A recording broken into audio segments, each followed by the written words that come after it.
श्रीमद् भगवत गीता का छठा अध्याय है ध्यान योग या कर्म संन्यास योग। इस अध्याय में भगवान श्री कृष्ण कर्म योग यानी सांसारिक कर्तव्यों का पालन करते हुए आध्यात्मिकता का अभ्यास और कर्म संन्यास यानी कि त्याग का पालन करते हुए आध्यात्मिकता का अभ्यास, इन दोनों का तुलनात्मक मूल्यांकन जारी रखते हैं और अंततः वे इस बात को दोहराते हैं कि त्याग संन्यास कर्म संन्यास से कर्मयोग ज्यादा व्यवहारिक मार्ग है। नमस्ते मित्रों, अभी तक हम लोगों ने भगवत गीता का 1 से 5 अध्याय का चिंतन किया। भगवत गीता का ये चिंतन हमारे जीवन में शांति कैसे मिले, नित्य शांति कैसे मिले, जो सुख जिसको हम कहते हैं वो नित्य सुख कैसे मिले, ये सारे प्रश्नों का उत्तर देते हुए भगवत गीता अभी 6th चैप्टर में हम लोग प्रवेश करेंगे, जिसका नाम है ध्यान योग और आत्म संयम योग। 2 नाम इस अध्याय को दिया गया है और 47 श्लोक का ये अध्याय है। इस अध्याय में हमारे बहुत सारे प्रश्नों का आंसर है। जैसे अध्याय की जब शुरुआत होती है तो उस शुरुआत में भगवान कहते हैं कि हमारा उद्धार कैसे होगा। हम लोग चाहते हैं कि कोई गुरु आ जाए, हमारे सिर पे हाथ रख दे, कोई बोलते हैं कि यहाँ पे हमें हाथ लगा दे, कोई बोलता है कि ये पानी पी लो आपका उद्धार हो जाएगा। तो भगवान बताते हैं कि उद्धार कैसे होगा।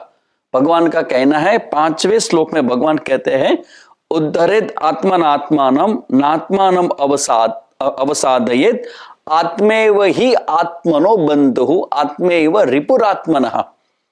अपना जो मन है उसी से हमारा उद्धार होगा। हमारा उद्धार बाहर के व्यक्ति तो बात कह सकता है, उस बात पे चलने का सामर्थ्य हमारे मन के अंदर होना चाहिए। तो हमारा मन ही हमारा मित्र है, हमारा मन ही हमारा शत्रु है। ये कैसे बात कर रहे हैं स्वामी जी, 2 विरोधी बात कैसे हो सकती है। हमारा विवेकी मन जो सत्य की ओर ले जाए, पूर्णता की ओर ले जाए, सच्चे मार्ग पे ले जाए, ऐसा विवेक करने वाला जो मन हमारा है वो हमारा मित्र है, सच्चा मित्र है। और जो अविवेकी है, अविवेक का मतलब होता है कि जो मन में आए वही करने का स्वभाव रखता है। मनुष्य के लिए सबसे बड़ी सिद्धि यही है कि मन में आए कि हम ये करें मगर वो न करे, क्योंकि वो अच्छा नहीं है। मन में तो आता है कि हमें कर ले, मगर हमारे लिए अच्छा नहीं है, then I have to drop it, मुझे छोड़ देना चाहिए। और दूसरी बात कि मुझे मन नहीं हो रहा है मगर मेरे लिए अच्छा है, सुबह में जल्दी उठना, योगासन करना, प्राणायाम करना, वॉकिंग में जाना, ध्यान करना, मंत्र जप करना, पढ़ाई करना, ये हमारे लिए अच्छा है। मन हो या न हो, हमें करना है, मतलब करना है। तो ये जो 2 प्रकार के मन है, इसके बारे में भगवान कहते हैं कि ये जो विवेक करने वाला मन है वही तेरा उद्धार करेगा। भगवान आदि जगत गुरु शंकराचार्य जी भी यही बात बताते हैं कि मन ही आपके लिए उद्धार का एकमात्र कारण है। मन एवं मनुष्याणाम कारणम बंध मोक्षयोः, बंधन का और मुक्ति का कारण यही मन है। और इसके बाद जो हम सबका फेवरेट टॉपिक है, व्हाट इज मेडिटेशन, ध्यान क्या है, ध्यान कैसे किया जाए। आजकल तो बहुत सारी दुकानें खुल गई है ध्यान के बारे में। जो भी आता है अपने अपनी बुद्धि से ध्यान के बारे में बोलता रहता है, जगत को बताता रहता है। यहाँ पे भगवत गीता में जो ध्यान के बारे में भगवान ने कहा है वो 11वें श्लोक में भगवान ने कहने का शुरू किया कि सबसे पहले कहते हैं कि शुचो देशे प्रतिष्ठाप्य स्थिरमासन आत्मनः।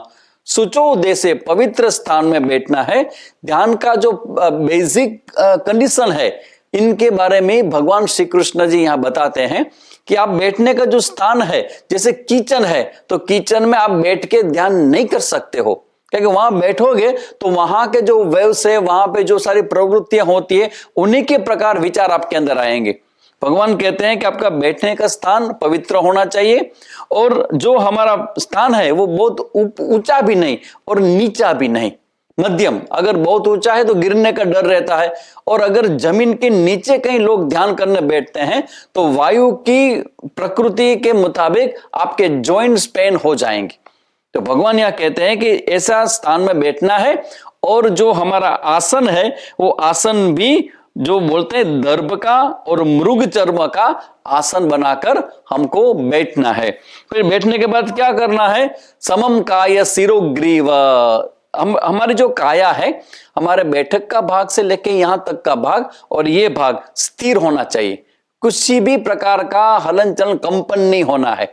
तो इसलिए भगवान कहते हैं कि अपनी काया को स्थिर करें, और फिर हमारा ध्यान यहाँ नाक के आगे का जो भाग होता है वहां पे, वो कहने का मतलब ये है कि हमारी जो आंखें हैं वो बंद हो और हमारा मन हमारे शरीर के साथ एकाग्र होके पूरे शरीर को देखे, जिसको हम बोलते हैं कि ध्यान का सबसे पहला जो स्टेप है वो हमारे फिजिकल बॉडी को हमारे मन के अंदर देखना है और शरीर को स्थिर होने का ऑर्डर देना है। तो ये भगवान कहते हैं। और इसके बाद भगवान आगे जाके ये बताते हैं कि ध्यान में बैठने वाला, अभ्यास करने वाला जो व्यक्ति है उनके लिए कुछ कंडीशन भी होती है, व्यवहार में भी होता हो। क्या है?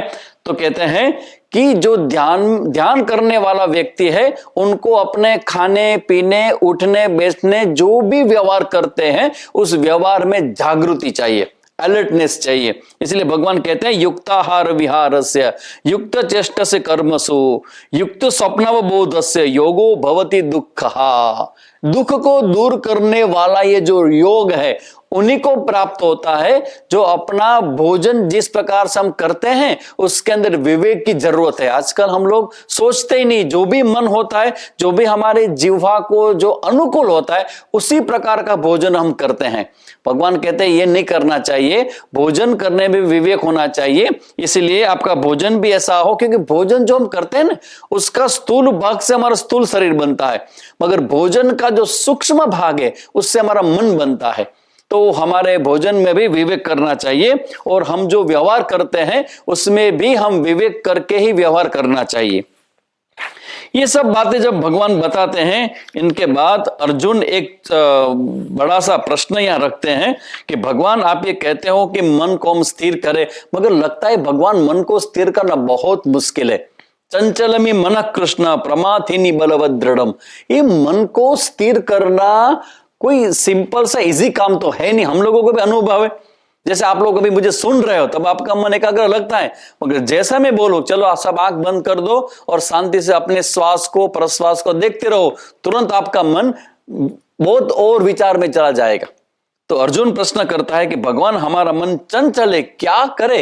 अर्जुन कहते हैं कि भगवान हमारे मन को निग्रह करना बहुत मुश्किल है।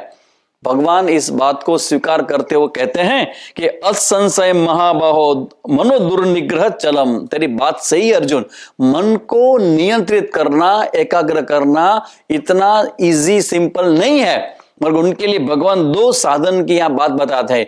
अभ्यास है न तो कौन्तेय वैरागेण च गृह्यते। अभ्यास का मतलब एक ही बात को बार बार करते रहो तो आपको सिद्धि मिल जाएगी। इसलिए बच्चों को भी हम बताते हैं, अगर अभ्यास, पढ़ने का अभ्यास हो जाए एक ही समय में, जैसे 3 घंटा आपको अभ्यास करना है तो एक ही जगह पे और उसी समय में रोज अभ्यास करें, रोज मन को एकाग्र करने का आप प्रयत्न करें तो धीरे धीरे मन आपके साथ होता जाएगा। और जब आप अभ्यास करने बैठोगे आपका मन शांत हो जाएगा, जिसको बोलते हैं अभ्यास। और वैराग्य का मतलब होता है जिस विषय में आपको एकाग्र करना है उस विषय के अलावा जितने भी विषय है सबको छोड़ देना है, उसको बोलते हैं वैराग्य। तो अभ्यास और वैराग्य ये दो बातें भगवान बताते हैं कि हमारे मन को अगर नियंत्रित करना है, ध्यान में आगे बढ़ना है तो ये दो साधन हमारे पास होना ही चाहिए। फिर अर्जुन एक और प्रश्न छेड़ देता है कि भगवान हम साधना करें, योग में आगे बढ़े, अगर ऐसा हो कि योग में सिद्ध होने से पहले ही अगर हमारा फिजिकल बॉडी, हमारा मृत्यु हो जाए तो फिर हमारा क्या होगा? हमारी साधना तो रुक जाएगी। भगवान बोलते हैं नहीं कल्याणकृत कश्चित दुर्गतिम तात गच्छति। सत्य के मार्ग पे चलने वाला, अध्यात्म के मार्ग पे चलने वाला किसी भी व्यक्ति की दुर्गति कभी भी नहीं हो सकती है।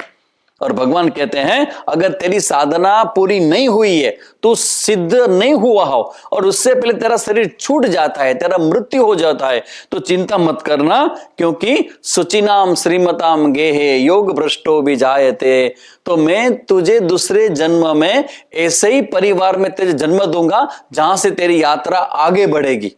देखो ये जो बात भगवान बताते हैं ना, उसका प्रमाण यह है कि कई छोटे छोटे बच्चे होते हैं, बचपन से ही अध्यात्म में उनकी रुचि दिखती है, मंदिर को देखते हैं तो प्रणाम करते हैं, किसी ने सिखाया नहीं, क्योंकि इसके पिछले जन्म का जो संस्कार है वो संस्कार लेके बच्चे आगे बढ़ते हैं। तो पूरी ध्यान के बारे में बहुत ही अच्छी अच्छी बातें भगवान ने यहाँ दिखाई है और भगवान कहते हैं कि तू किसी प्रकार की चिंता मत कर, तो साधना शुरू कर दे, शुरू तू करेगा, तेरी साधना पूरी हम करेंगे। ये भगवान का वचन गीता जी में दिया है। इस प्रकार से ये 6th चैप्टर में 47 जो श्लोक है, इसके अंदर बहुत सारी बातों का रहस्य का भगवान ने उद्घाटित किया है। अभी हम नेक्स्ट टॉक में 7th चैप्टर में प्रवेश करेंगे। ओम नमस्ते।